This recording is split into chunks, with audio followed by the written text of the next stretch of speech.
اور آپ کو مزے کی بات بتاؤں، سنن نسائی الکبریٰ کے اندر حدیث موجود ہے، المستدرک للحاکم کے اندر موجود ہے، مسند امام احمد میں موجود ہے کہ اللہ کے محبوب صلی اللہ علیہ وآلہ وسلم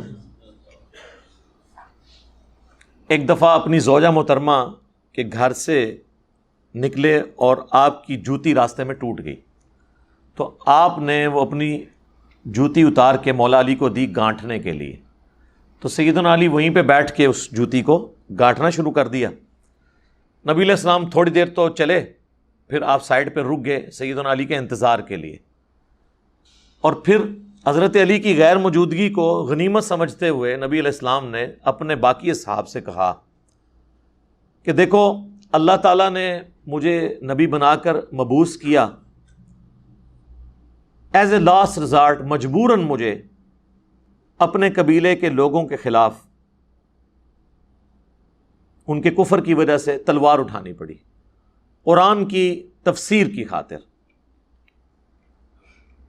کافروں کے خلاف مجھے تلوار اٹھانی پڑی، لیکن تم میں ایک ایسا شخص ہے جسے قرآن کی تعبیر کی خاطر مسلمانوں کے خلاف تلوار اٹھانا پڑے گی۔ اب یہ بہت بڑی بات تھی، وہ کام جو نبی علیہ السلام نے نہیں کیا، یعنی مسلمان کے خلاف تلوار اٹھانا، لیکن آن دا بہاف آف پرافٹ حضور کے بعد وہ کام کسی اور نے کرنا تھا۔ تو سیدنا ابو بکر نے کہا یا رسول اللہ کیا وہ شخص میں ہوں گا؟ آپ نے فرمایا لا۔ نبی علیہ السلام کی مبارک زندگی میں یہ لفظ زبان پہ آتا ہی نہیں تھا، لا، نہ آپ کی زبان پہ ہے ہی نہیں تھی، اس اعتبار سے کہ کوئی شخص آپ سے مانگے اور آپ اس کو انکار کر دیں، اس لیے اب لا کا لفظ استعمال ہی نہیں کرتے تھے۔ سیدنا عمر نے کہا انا یا رسول اللہ، یا رسول اللہ میں ہوں وہ شخص جو مسلمانوں کے خلاف قتال کرے گا قرآن کو منوانے کے لیے، جس کا ذکر سورۃ الحجرات میں ہے، اگر مسلمانوں کا کوئی گروہ باغی ہو جائے تو اس سے قتال کرو یہاں تک کہ وہ توبہ پہ آمادہ ہو۔ تو اس آیت کی پریکٹیکل تفسیر کیا میں نے ماننا ہے؟ تو سیدنا عمر کے سوال پہ نبی علیہ السلام نے فرمایا لا، نہیں، بلکہ وہ شخص ہے جو میری جوتیاں گانٹھ رہا ہے۔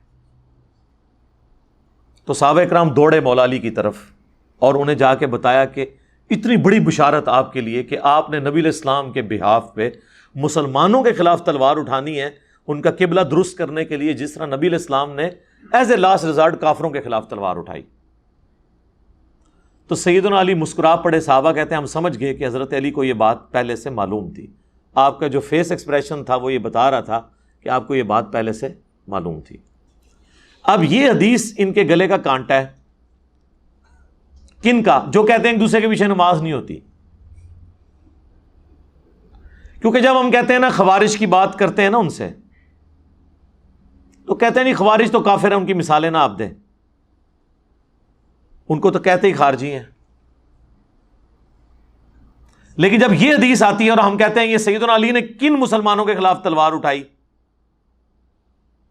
جنگ جمل والوں کے خلاف، بلکہ مجبوراً اٹھائی تلوار تو انہوں نے اٹھا لی تھی، ظاہرہ ریٹ آف دی گورنمنٹ کو چیلنج کیا تو پھر ریٹ آف دا گورنمنٹ تو اسٹیبلش کرنی تھی سیدنا علی نے، اسی وجہ سے مجبوراً ان کو اپنا دارالخلافہ کوفے شفٹ کرنا پڑا مدینہ شریف سے، کیونکہ سیدہ عائشہ، سیدنا طلحہ، زبیر رضی اللہ عنہم اجمعین، ہم تو ان کے لیے احترام رکھتے ہیں الحمدللہ، دنیا اور آخرت میں اللہ کے مقرب لوگوں میں سے ہیں وہ، ان کی غلطیوں پر ان کی نیکیاں بھاری ہیں الحمدللہ۔ تو اب ریٹ آف دا گورنمنٹ کے لیے بجائے دھرنا جو ہے وہ مدینہ شریف میں آ کے دینے کے، جہاں پہ خلیفۃ المسلمین بیٹھے تھے، انہوں نے جا کے کوفے پہ خود چڑھائی کرنا شروع کر دی، تو پھر سیدنا علی کو مجبوراً یہاں سے نکل کے عراق جانا پڑا۔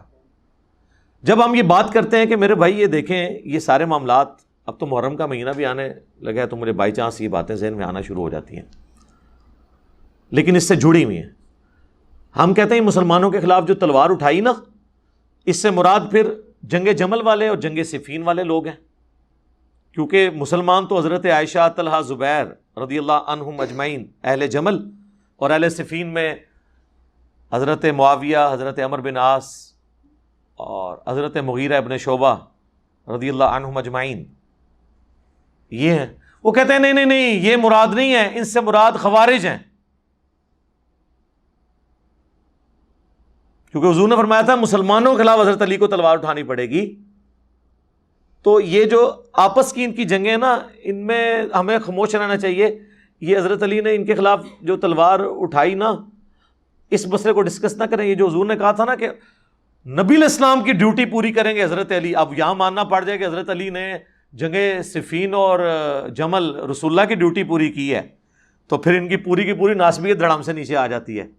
تو پھر وہاں کہتے ہیں نہیں نہیں یہ جو کہا گیا نا مسلمانوں کے خلاف تلوار اٹھانی پڑے گی، اس سے مراد خارجی ہیں.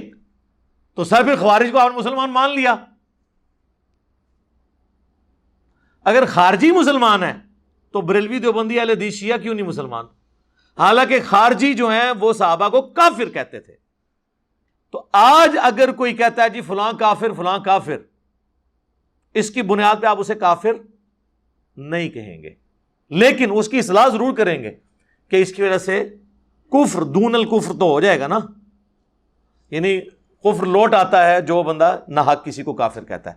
لیکن اس کے پیچھے بھی پھر پوری وہ ایک شرائط ہے، ایک معاملہ لاتا ہے. تو میں نے آپ کو بتایا کہ صحابہ کرام میں اتنی ٹالرنس تھی. سیدنا عثمان کو دیکھیں، صحیح بخاری میں اوپر تلے 2 حدیث ہیں 694 اور 695. اس پہ باب باندھا امام بخاری نے بدعتی اور باغی کے پیچھے نماز پڑھنے کا حکم، یعنی بدعتی ہو باغی ہو اس کے پیچھے آپ نماز پڑھیں گے. اور پہلی حدیث لے کے حضرت ابو ہریرہ سے کہ وہ کہتے ہیں کہ نبی علیہ السلام نے فرمایا کہ ایک وقت آئے گا کہ ایسے امام تم پر مسلط ہوں گے جو تمہیں غلط نمازیں پڑھائیں گے. تو حضرت ابو ہریرہ نے کہا یا رسول اللہ میں کیا کروں؟ فرمایا ان کے پیچھے نماز پڑھ لینا، ان کی غلطی کا وبال انہی پہ ہوگا. یعنی اگر کوئی امام رفع الیدین نہیں کرتا تو اس کی غلطی کا وبال اس پہ، آپ اس کے پیچھے نماز پڑھ لیں. آج کے دور میں تو ہم یہ بات کریں گے. ویسے تو حنفی آپ کو کہتے ہیں جناب کہ جی جب امام حنفی ہو تو آپ پیچھے رفع الیدین چھوڑ دیا کریں، امام کی پیروی کریں. ہم کہتے ہیں ٹھیک ہے، پھر قائم رہنا ہے اپنے وضو کو، اب توڑنا نہیں ہے. تو تم حج کی ٹریننگ کے دوران حنفی پبلک کو یہ بتاتے ہوگے کہ امام کعبہ رفع الیدین کرتا ہے، امام کی پیروی کرنی چاہیے، لہٰذا سارے بریلوی دیوبندی جب حج عمرے کے لیے جائیں تو رفع الیدین سے نماز پڑھیں. ہیں اگو پریشان ہو جاتے تھے. انہوں نے سوچ ہی نہیں ہوتا کہ اتنا برا وقت آنا سی ساڈے تے کہ ایسی شے نہ تے مسلط ہونی سی جس نے ٹرنز دا ٹیبل اوور کرنا تھا، انہی کے اصول اور مبادی پہ ان سے سوال کرنا تھا. جب آپ ہمیں مشورہ دے رہے ہیں کہ ہم بغیر رفع الیدین کے آپ کے اماموں کے پیچھے نماز پڑھیں، تو آپ بھی اپنی حج ٹریننگ کی کتابوں میں ان سیشنز کے اندر لکھیں نا کہ آپ نے امام کعبہ کے پیچھے رفع الیدین کے ساتھ جا کے نماز پڑھنی ہے، امام کی پیروی کرنی چاہیے. ادھر ان کے سارے اصول ٹوٹ جائیں گے، لہذا ان کی منافقت کھل جائے گی. میں نے ان کے جو میک اپ زدہ چہرے تھے نا، ان سے صرف میک اپ نہیں، ان کی کھالیں بھی اتار دی ہیں. آپ کو پتہ ہی تھا انہوں نے ماسک چڑھائے ہوئے تھے، بعض نے داڑیاں رکھی ہوئی ہیں، بعض نے داڑیاں لٹکائی ہوئی ہیں. یہ مفتیوں کی ویڈیوز نہیں آ رہی ہیں آپ کے سامنے؟ 70 سال کے مفتی کس طرح کی ایکٹیویٹیز کے اندر انوالو ہیں. تو یہ بیسیکلی مسجدیں علیحدہ اسی لیے انہوں نے کی تاکہ ان کی آئیڈینٹی قائم رہے. اچھا، امام بخاری اس کے نیچے 695 نمبر حدیث لے کے آئے. سیدنا عثمان جب محصور ہو گئے، بلوائیوں نے ان کے گھر کو گھیر لیا، مسجد نبوی تک جانے پہ ان کے روک لگا دی، تو سیدنا عثمان کے پاس ایک صحابی حاضر ہوئے. انہوں نے کہا کہ ہمارے امام تو آپ ہیں، ظاہر پولیٹیکل امام بھی اور مسجد کے امام بھی. اس وقت تو خلیفۃ المسلمین ہی نماز پڑھاتا تھا. اس وقت مسجد پہ باغیوں کا قبضہ ہے اور فتنوں کا امام ہمیں نماز پڑھا رہا ہے. ہمیں خطرہ ہے ہم گناہ میں مبتلا نہ ہو جائیں کہ ہم آپ کو چھوڑ کے اس کے پیچھے نماز پڑھیں. تو کیا آپ ہمیں اجازت دیتے ہیں اس بات کی؟ تو سیدنا عثمان نے کہا کہ نماز ہی تو مسلمانوں میں ایک نیکی کا کام ہے، اس نیکی کے کام میں ان کا ساتھ دو اور برائی میں ان سے الگ رہو. یعنی سیدنا عثمان جو ڈائریکٹلی افیکٹی تھے ان کے، اس کے باوجود کہا کہ نماز ان کے پیچھے پڑھو. آپ دیکھ لیں حضرت عثمان کی سنت پہ اس وقت میں عمل کر رہا ہوں خود بھی، بلکہ ایک سٹیپ آگے چلا گیا ہوں اس حوالے سے کہ حضرت عثمان کو تو وہ نکلنے نہیں دیتے تھے. حضرت عثمان نے تو اپنے ساتھیوں کو کہا نا کہ ان کے پیچھے نمازیں پڑھو. اور میں تو خود ان کے پیچھے جا کے نمازیں پڑھتا ہوں جو میرے خلاف جمعے پڑھا کے مجھے مرتد ملحد پتہ نہیں کیا کیا لفظ نہیں بول دیتے. تو حوصلہ آپ دیکھ لیں. تو ہم اصل میں عثمانی ہم ہیں, ہم ہی صدیقی ہیں, ہم ہی فاروقی ہیں, ہم ہی عثمانی ہیں, اور ہم ہی علوی ہیں الحمدللہ, اور ہم بھی محمدی ہیں صلی اللہ علیہ وآلہ وسلم. صلاۃ بر محمد وآل محمد. اللہم صلی علی محمد وعلی آل محمد. تو اس پہ امام بخاری نے 695 نمبر حدیث اور 694 کے اوپر باب باندھا ہے کہ باغی اور بدعتی کے پیچھے نماز پڑھنے کا حکم ہے. یعنی خلیفہ راشد نے ہمیں حکم دیا ہے کہ ہم باغی اور بدعتی کے پیچھے نماز پڑھ لیں.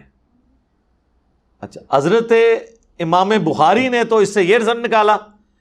اب اس کے بعد آگے کوئی مولانا صاحب یہ فتویٰ دیتے ہیں کہ جی فلانے کے پیچھے نماز ہوتی ہے کہ نہیں, تو پہلے یہ طے کرو کہ کیا ان کا جرم حضرت عثمان غنی کو شہید کرنے سے بڑا ہے؟ ان کی گمراہی حضرت عثمان کے جو مخالفین نے جس لیول پہ حضرت عثمان کو ٹریٹ کیا اس سے بڑھ کر ہے؟ کون یہ جرت کرے گا؟ تو مسئلہ بالکل کلیئر ہے.